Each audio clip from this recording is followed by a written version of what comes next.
एक साफ सुथरे लोकतंत्र में हिंसा की कोई जगह नहीं है। सबको अपनी बात रखने का मौका मिलना चाहिए। और नहीं तो इरफान, ये अचानक ये कैसे हुआ कि आप जैसा गरीब आदमी, वो भी निरा मुसलमान मतलब गरीब भी, उस पे मुसलमान भी, झुग्गी में रहने वाला लड़का, ये चैनल जो कि करोड़ों हज़ारों करोड़ की संपत्ति इनके पास है और ये तो सरकार का एजेंडा आगे चलाने के लिए हैं, कैसे ये इरफान को इतनी जगह दे रहे हैं? जो चैनल इतनी नफ़रत इनसे है कि ये आपने बताया, खुद बता रहे हैं आप कि उनकी सुरक्षित नहीं थे ये इनके रिपोर्टर्स, तो आपको क्यों बुला रहे हैं? क्या चाहते हैं? हाँ, देश के सबसे बड़े पत्रकार राजदीप सरदेसाई साहब ने मुझसे बात करी और मुझसे लगातार मैं जा ही रहा हूँ, हाँ मुझसे इतनी बात कर रहे हैं। और बाजी मैं फिल्म सिटी में हूँ या ओखला में हूँ या जामिया में हूँ या देश के किसी भी कोने में हूँ, मैं सवालों से नहीं डरता। नहीं, लेकिन मुझे ये बताइए, आप इतना समझते हैं, जैसे मैंने कहा आपके पास तो नज़र भी है, नज़रिया भी है, क्यों बुलाना चाहते हैं चैनल? आपके ज़रिए क्या हासिल करना चाह रहे हैं? क्योंकि इनके अंदर ऐसी कोई मानवता नहीं है कि इनका दिल पिघल गया एक इरफान को देख। नहीं, ऐसे कोई गुंजाइश नहीं करते ये। अभी बोलिए 10 पत्रकार मुझसे एक साथ बात कर रहे थे, तो ये मुझ पर कोई रहम या तरस लेके बैठे होंगे। ये थोड़ी ना पूछ रहे थे कि इरफान क्या खा के आए हो, आम खाए या नहीं खाए, ऐसी कोई सवाल नहीं कर रहे थे। काट के आप खाते हैं, चूस के आम खाते हैं। मेरे से वो व्यवस्था पे बात कर रहे थे। जब आप सारी चीजों पे बात करते हैं तो खुल के बात होगी आपसे। मैंने कहा ठीक है। उन्होंने सबने मुझसे खुल के बात करी। 10 एंकर ने आपसे बात की? हाँ। 8-10 एंकरों ने मुझसे बात करी है। तो ये अभी 10 आदमी या 8 आदमी जब बात करें तो 8 आदमी की अपनी सोच है।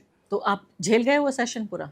हाँ, आराम से, बिल्कुल। मुझे आदत है, 15 साल हो गए मुझे इन चीज़ों में। कैमरा और पत्रकार मेरी जिंदगी का हिस्सा है। तो 8-10 लोगों के सवालों का जवाब दिया आपने? हाँ, और दे दिया आराम से, कोई दिक्कत नहीं। मुझे पता है मेरी एक जिम्मेदारी है, जो मैं बोलूंगा उस सब में कुछ होना चाहिए, कुछ ऐसा नहीं जिससे कि समाज में कुछ गलत संदेश जाए। तो ऐसा तो नहीं है कि अपने गुनाहों को धो लेना चाहते हैं आपको बिठा के वहां कुर्सी पर? अरे नहीं, ऐसा नहीं है। वो उनको पैसे नहीं मिलते हैं, वो कमाते नहीं है।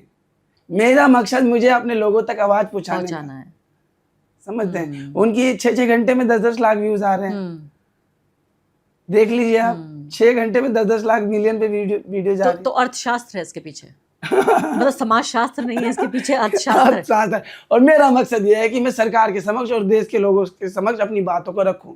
ना कल इरफान किसी शोहरत में था, ना आज इरफान किसी शोहरत में। इरफान कल भी झोपड़ी में सो रहा था, आज भी झोपड़ी में सो रहा हूँ। और इमरान प्रतापगढ़ी भाई गया ना, वो मेरी कौम के रहनुमा भी हैं और साहित्यकार भी हैं और देश की दूसरी सबसे बड़ी आबादी को रिप्रेजेंट कर रहे हैं राज्यसभा में कांग्रेस की तरफ से। उन्होंने मुझे 50,000 रुपये दे दिए। मैंने कहा भाई मैं इस तरीके का नजरिया रखता, मत दीजिए। कहा कि अल्लाह ने कहा कि आप पे मालो दौलत हो तो दावत क्या करो और लोगों की मदद क्या करो। मैं आपके अब्बू अम्मी को दे रहा हूँ, आपको नहीं दे रहा हूँ। अगली बार आओगे तो सिर्फ चाय पिलाऊंगा। अच्छा किया लेकिन उन्होंने। नहीं, मुझे अच्छा लगा उन्होंने ऐसा किया। तो एक 1.5 घंटा हम बैठे और हमने खाना वाना भी खाया। लगा नहीं कि इतने बड़े साहित्यकार के साथ मैं बैठा हूँ और बात कर रहा हूँ। बिल्कुल ऐसा लग रहा था जैसे मेरे बड़े भाई हों और एक मासूम बच्चे की तरह मुझसे बात कर रहे थे। फिर मैंने उनसे कुछ ऐसे सवाल किए जो मैंने आपसे भी कल किए थे। मैं आप कैमरे पे नहीं, हम आएंगे उन सवालों पे भी, हम आएंगे। नहीं, छोटी मोटी उस बारे में बात जरूर करेंगे, वो भी जरूरी है। तो उन्होंने कहा ठीक कह रहे हो आप। नहीं, मैं आपसे पूछना चाहती हूँ कि आप क्यों वायरल हुए? क्या लगता है वायरल हुए? हाँ, ऐसी क्या बात आपने कही जो लोगों को इतनी पसंद आई? नेताओं को, आम लोगों को, टीवी के उन एंकरों को जिनको किसी बात से कोई फर्क नहीं पड़ता। आप क्या समझते हैं क्यों हुए आप वायरल? मुझे नहीं पता, मैं तो अपनी बात रख रहा था। और जैसे जैसे मैं आपकी कद को जानता हूँ। जैसे आप मुझे सड़क पे मिल जाती आंदोलन के टाइम पहले दिन, तो शायद मैं आपसे बात भी ना कर पाता, रोने लगता। मैं कद के सामने उसकी ताकत को समझता हूँ, उसकी कद को समझता हूँ, उसकी पढ़ाई और उसकी समझ को समझता हूँ। जैसे रजत ने मुझे कहा कि आप मुझसे बात करिए, बैठिए, और उनका माइक जो वो लल्लन टॉप का था, मैं उसकी हस्ती को समझता हूँ। और मुझे बस ये समझता कि मैं कैसे इस जमाने का दर्द इस सामने रख दूँ। मैं कोई स्क्रिप्ट नहीं पढ़ रहा था। मैंने कहा कि मैं कैसे इस जमाने का दर्द इसके सामने रख दूं, जो दिन रात हमें कोसते हैं कि लाभ भारती मैं उन्हें कैसे बता दूं कि हम जीएसटी देते हैं भाई तेरे को। हमारी 8-10 लाख रुपए की आमदनी नहीं है महीने की कि 2 लाख खर्चे किए और 8 लाख बचा लिए। हम तो 500 रुपये कमाते हैं तो 500 के 500 खर्चा कर देते सही। हैं और सारा जीएसटी में जाता है। सही। मैं कैसे समझाऊं उसे, फिर मैं उन्हें कैसे समझाऊं कि ये जो बड़ी बड़ी ऊंची ऊंची इमारतें जिसमें विप्रो है, सिप्ला है, टाटा है, बिरला है, अडानी है, अंबानी है, तमाम बड़ी उद्योगपति कंपनियां हैं, ये चमकता हुआ इंडिया, उसमें मैं कैसे बताऊं इस चमकते हुए इंडिया में भारत बहुत पीछे छूट गया है। इस दौड़ती 4 ट्रिलियन की अर्थव्यवस्था में आज भी लोग अमान्य जीवन जी रहे हैं। अमान्य, सामान्य नहीं, अमान्य। मुझे लगता है इरफान, आप क्यों वायरल हुए, मेरा अपना आकलन क्या है, मुझे लगता है आपने हमारे समाज की एक ऐसी दुखती रग पर हाथ रख दिया जिसको ऐसा लगता है ना कि बहुत दिनों से कोई बीमार हो, बिस्तर पे लगा हो, ना उसे खाने पीने को ढंग से मिला हो और ना ही कोई उसको दवा मिली हो। उसके बाद अचानक कोई आया, आपकी तीमारदारी करने लगे, ये पूछने लगे कि इरफान तुम कैसे हो, तो आप बजाय इसके कि जवाब दें आप रो पड़ेंगे। जी। तो मुझे लगता है आपके बयान से ये समाज रो पड़ा, क्योंकि बहुत दिनों बाद किसी ने उसकी दुखती रग पे हाथ रखा और पूछा कि मेरे देश के समाज, मेरे देश के मुआशरे, तुम कैसे हो। जितना करोड़ों लोग महसूस कर रहे थे जिसको आपने आवाज़ दी, जो बेरोज़गार है, जो गरीब है, जिसकी आवाज़ कोई नहीं सुन रहा, 12 साल से जिसके गले पर सत्ता का बूट रखा हुआ है, अचानक ऐसा लगा कि वो बूट हटा और उस गले से आवाज़ निकली।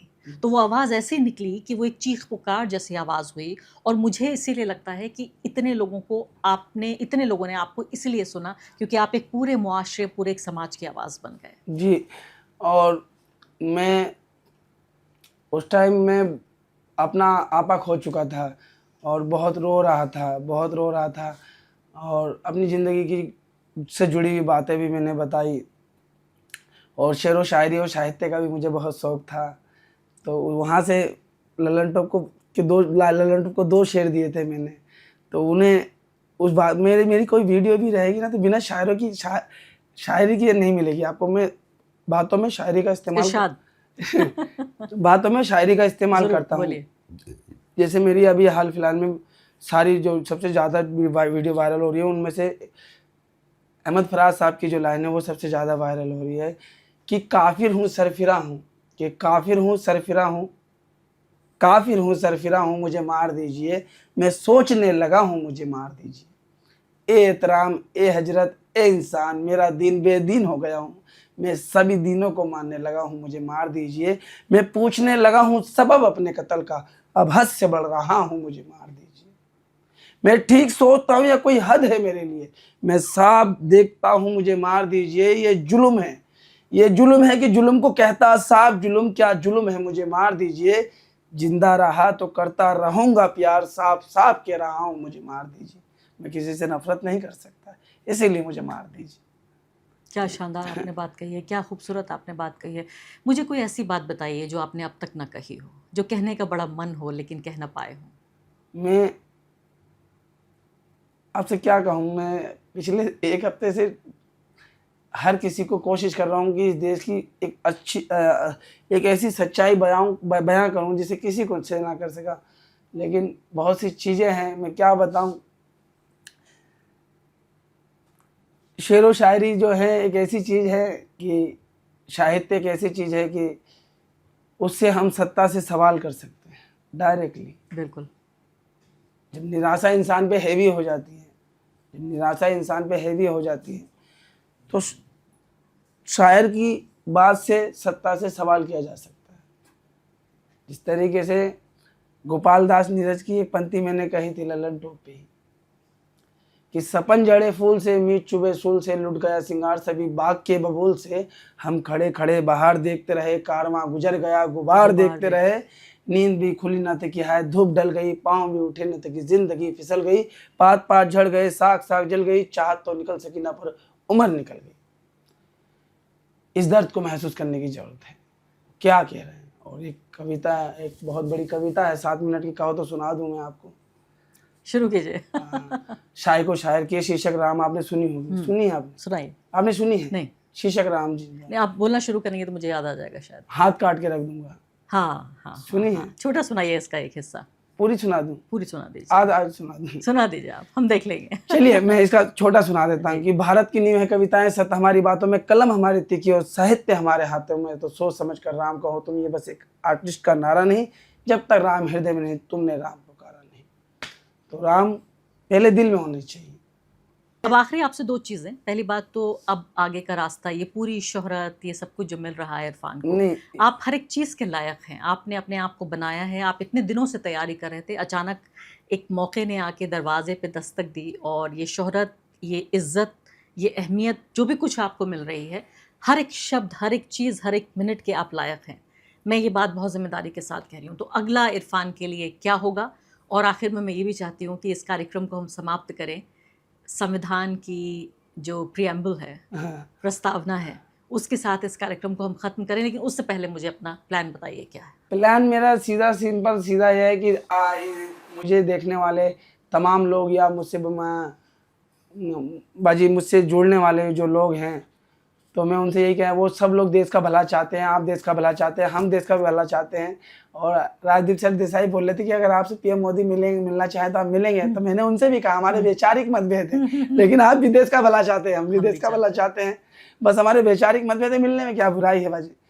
तो इसी तरीके से हम सब देश का भला चाहते हैं, एक साफ सुथरा भारत चाहते हैं और सबको सम्मानजनक जीवन मिले। ये लड़ाई बहुत लंबी है, मुझे पता है कि ये बहुत दूर का सफ़र है, इतना आसान नहीं है, लेकिन जो लड़ाई जो है ना, एक मजबूती लड़नी चाहिए और एक नज़रिया साफ सुथरा रखना चाहिए कि चलिए ठीक है। तो सामाजिक कार्यकर्ता बने रहेंगे या राजनीतिक कार्यकर्ता बनेंगे या अध्यापक बनेंगे, क्या करेंगे? ये तो वक्त की कोख में पल रहा है, वक्त की कोख में क्या पल रहा है ये वक्त बताएगा, लेकिन फिलहाल अब निष्पक्ष होके और फिर मैं अपने इतनी देर से राहुल जी के ऊपर बात नहीं बताइए। ये गलत बात होगी। बताइए। ये तो बहुत गलत। ज़रूर। क्या उनके मिलने से आपकी ज़िंदगी में कोई फ़र्क आया? भाई मैंने राहुल गांधी जी से के बारे में बात करनी चाहिए। पूरी मशीनरी इस बात के लिए लग गई, सारा पैसा, धन, बल, छल कपट उनको बदनाम करने में इसलिए लग गया क्योंकि वो इंदिरा जी के परिवार में जन्मे, वो सोनिया राजू के बेटे हैं, वो प्रियंका के बेटे हैं और वो राहुल गांधी हैं। उन्होंने बहुत कुछ सहा, मैं और आप नहीं सह सकते थे। वो 20 पिया है उन्होंने, और मुझे भय नहीं रहा उनकी तरफ। मैं जब उनसे मिला तो मैंने कहा सर, क्योंकि मैं तो किसी राजनीति का बंधुआ मजदूर नहीं रहा और मैं किसी विधायक जी या मंत्री जी की चमचागिरी करके मैं उन तक नहीं पहुंचा। मैंने सड़क पे संघर्ष किया और संघर्षकारी की एक अपनी अलग पहचान होती है, उसके बात करने का लहजा, तरीका सब अलग होता है। मैंने उनसे कहा सर, इस देश की मेहनत का आबादी की पीड़ा मैं आपके सामने रख रहा हूँ और ये आपको तय करना है कैसे करना है। देश में सम्मान और एक न्यूनतम मजदूरी होनी चाहिए, अलग अलग राज्यों में अलग अलग नहीं, और होनी नहीं चाहिए, वो जमीन पे लागू भी होनी चाहिए। ये आप तय करेंगे कैसे करना है, क्योंकि आज नहीं कल सत्ता में आएंगे। और उन्होंने मुझसे कहा ये मुश्किल क्या नाम, इन लोगों को आना चाहिए जो इससे पीड़ित है। मैंने कहा सर वो मजदूर है, वो नहीं आ पाएंगे, क्योंकि एक दिन नहीं कमाएंगे तो कैसे घर चलेगा।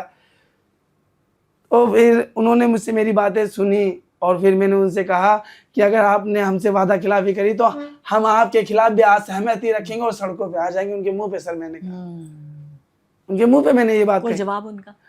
उन्होंने कहा बिल्कुल ठीक से कह रहे हैं। कहा कि तुम्हारी ये मजाल ऐसा नहीं। उन्होंने बोला बिल्कुल ठीक कह रहे हैं आप।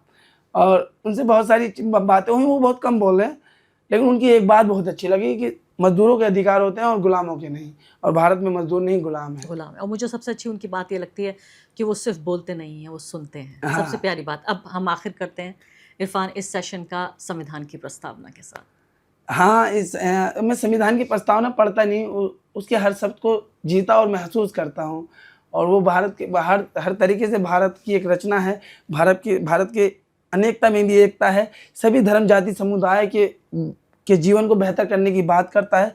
इस पर्यावरण प्रगति और जंगल जमीन को बेहतर और सुरक्षित करने की बात करता है कि हम भारत के लोग भारत को एक संपूर्ण प्रभुत्व संपन्न समाजवादी धर्मनिरपेक्ष लोकतांत्रिक गणराज्य बनाने के लिए तथा उसके समस्त नागरिकों को सामाजिक, आर्थिक और राजनीतिक न्याय, विचार, अभिव्यक्ति, विश्वास, धर्म और उपासना की स्वतंत्रता, प्रतिष्ठा और अवसरों में समानता प्राप्त कराने के लिए तथा उन सब में व्यक्ति की गरिमा, राष्ट्र की एकता, अखंडता को सुनिश्चित करने वाली बंधुता को बढ़ाने के लिए दृढ़ संकल्प होकर इस संविधान सभा 26 नवंबर 1949 को अंकित अधिनियम और आत्म समर्पित करते हैं। क्या बात है। इसके बाद मैं एक शब्द नहीं कहूँगी। एक ऐसा व्यक्ति जिसने संविधान को पढ़ा नहीं, संविधान को जिया है। मुझे लगता है कि हमारे राष्ट्र निर्माता जब ये संविधान लिख रहे थे इरफान, आपके जैसे लोगों को नज़र में रखकर ये हाँ संविधान जी, लिख ये रहे बिल्कुल थे। मैं और आज ये संविधान उसकी ये प्रस्तावना मुझे कामयाब लगती है। अगर एक आदमी पे भी लागू हो गई, आपने जिस तरह से इसको पढ़ा, मैं यकीन जानिए कि बिल्कुल रोंगटे खड़े हो गए जब आप ये पढ़ रहे थे। और यही आपको मैंने याद बाजी मुझसे ना अभी एक मैं बस छोटी सी बात कर रहा हूँ। मुझे बाजी अभी एक पत्रकार ने कहा कि बतौर इरफान जिस तरीके से आप निडरता से पूछते हैं, और बहुत बड़े पत्रकार ने पूछा कि आपको डर नहीं लगता। मैंने कहा जिस दिन डर लगने लगेगा तो समझ लेंगे कि लोकतंत्र मर गया। मुझे अपनी बात रखने का पूरा अधिकार होना चाहिए, और हर किसी व्यक्ति को अपनी धर्म जाति पहचान से साइड हटके अपने मौलिक अधिकारों के तहत अपनी असहमति रखने का अधिकार होना चाहिए। हाँ, मैं जानता हूँ पिछले कुछ सालों में 19,000 से ज़्यादा लोगों पे यूएपीए लगे हैं। मैं जानता हूँ कि बहुत बड़ी संख्या में लोगों पे नेशनल सिक्योरिटी एक्ट एनएसए लगा है। उसके बावजूद भी हम मानते हैं कि अभी संविधान हमें इस बात की जगह देता है कि हम तानाशाही हिटलरशाही के सामने खड़े हों और उसे झुकाएं कि अभी आप भी संविधान के दायरे में ही हैं। ये कुर्सी राजा की नहीं, प्रजातंत्र की है, जो जनता द्वारा चुनी गई है, और आपको सेवा और देश हित और लोक हित के लिए बिठाया गया है, ना कि अपने हिटलरशाही दिखाने के लिए। बहुत शानदार बात। और आखिर में करूंगी इस कार्यक्रम का उमर खालिद के उन शब्दों के साथ, उनको गिरफ्तार करने से ठीक पहले एक कार्यक्रम में वो बोल रहे थे, मैं इत्तेफाक से उस कार्यक्रम का भी हिस्सा थी। उन्होंने कहा कि नरेंद्र मोदी सरकार की 400 नहीं, 500 नहीं, 1000 सीटें भी आ जाएं, तब भी उनको भारत के संविधान के मातहत काम करना पड़ेगा। इतनी प्यारी उन्होंने बात की, और शायद मुझे लगता है इसी बात के लिए उस व्यक्ति को हमेशा के लिए जेल में भेज दिया गया। भाई मैं भारत जोड़ो यात्रा में था ना, तो मैं एक बार पत्रकार से बात कर रहा था, तो जिस तरीके से सफूरा है और तमाम एक्टिविस्ट ने बहुत कुछ सहा है सीएनआरसी आंदोलन के बाद, और उमर और अभी तक बहुत सारे जो हैं लोग जेलों में हैं।